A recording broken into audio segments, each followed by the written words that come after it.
once it got a certain number of people it couldn't collect from. But the fact is that the savings and loan didn't help the economy. Fiasco did. It did. You know, I mean, Charlie doesn't. Charlie thinks that a lot of it was siphoned off into other countries or something. And that, to a degree, that was true. For arms, probably. Well, not only for arms, just With savings accounts. Yeah, right. And great big mansions and Mercedes. Charlie has a well, yeah, he has a more sinister theory that a lot of it went to Israel through Really? certain Yeah, Really? I think he's a little conspiratorial. Yeah, I think that may. Which Charlie are you talking about? Charlie Leonard. However, it is kind of distressing that during this time the government can't even seem to get $5 million around to give to the. Don't do that to Don't you them. need it? No, no. All these.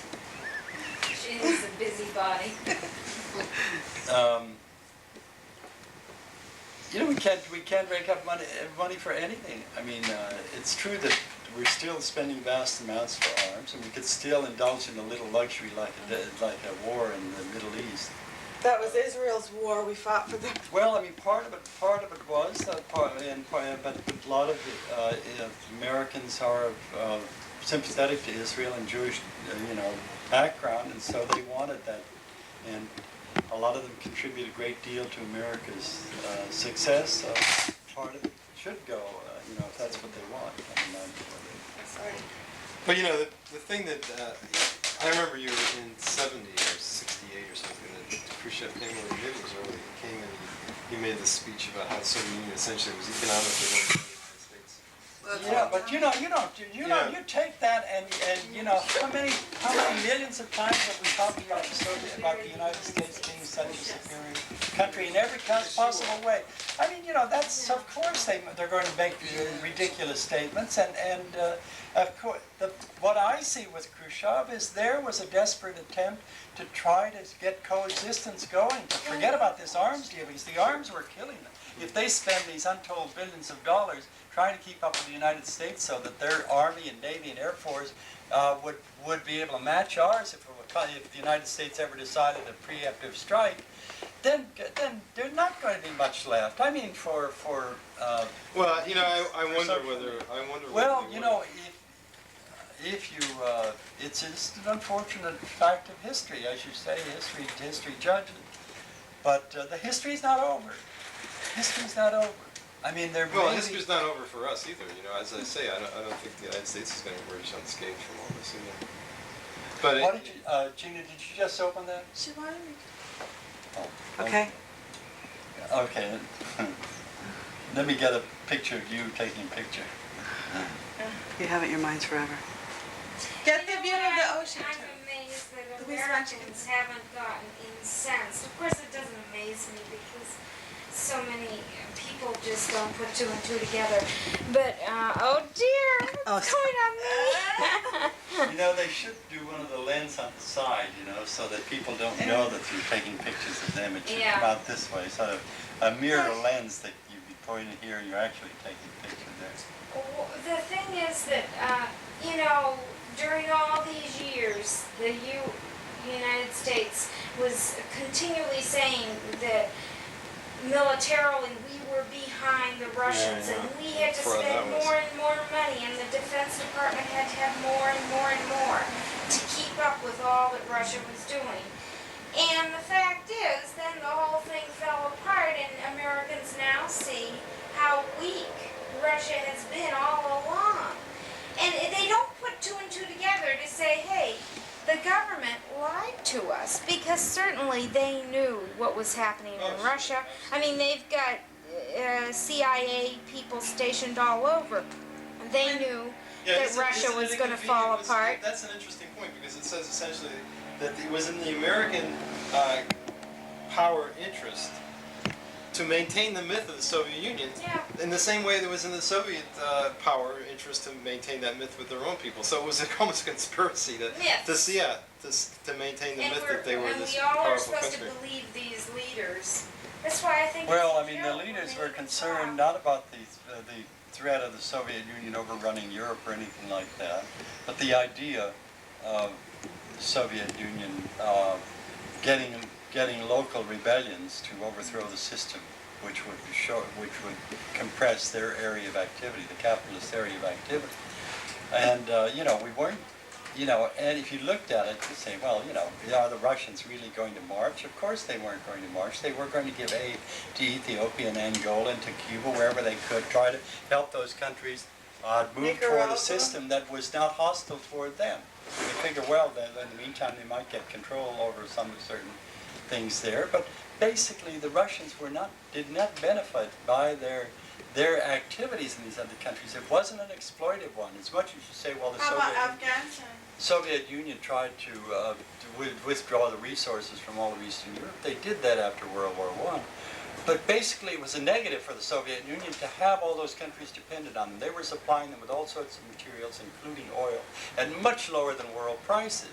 And now you see all these complaints from them, these Eastern European countries, so-called satellite countries, that now are complaining they have to pay the full price that everybody else did. After World War II, the Russians were seen as the savior to these Eastern European countries, like Poland, because after the Germans had destroyed so much, Well, I think that they actually helped to stabilize and protect them. Well, actually, it's interesting now that the United States is making deals with the Soviet Union to say essentially, well, we might give you some economic aid if you'll essentially withdraw any aid from Cuba, Nicaragua, and so on. Yeah. So that's an interesting deal. It's a deal with the devil in a sense. Yeah. And I think the Soviets are more than willing to meet it. It looks like. Well, they see that. Nicaragua. That in fact, this is the only way they have to go. I mean, the United States is going to keep pressing. I mean, eventually they're going to have to stop to it. They're going to say, well, how much do we want the West in dominating our economics? And the KGB leaders are very concerned about things like that as well. They should be, because there's certain all sorts of ways that the West could take over the Soviet Union. Well, isn't it something though that they've gotten themselves after 70 years of socialism into that position? You have to say, hey, how did this happen? I mean, how did they get in position? Capitalism is a very vibrant system in a way for people, for the minority of people who are going to participate in. It just finds all sorts of ways. If they can make money doing that, look at Donnelly. He's going down to Ocean City to sell pants. I mean, that's capital. I mean, it's kind of petty capitalism, but it's certainly, why is he doing that rather than just relaxing with his family? Their drives, people want to get ahead, psychic drives as well as monetary drives that make the system very good. But there's so many flaws in the system because you're just not going to, that's the primary goal, the profit-making goal. And you forget about social needs of a lot of people connected with you and in society at large. The exploitation of the masses. There's got to be this awareness of, limits. And capitalism really doesn't see limits at all. They don't see limits. Their one striving is for those maximizing profits.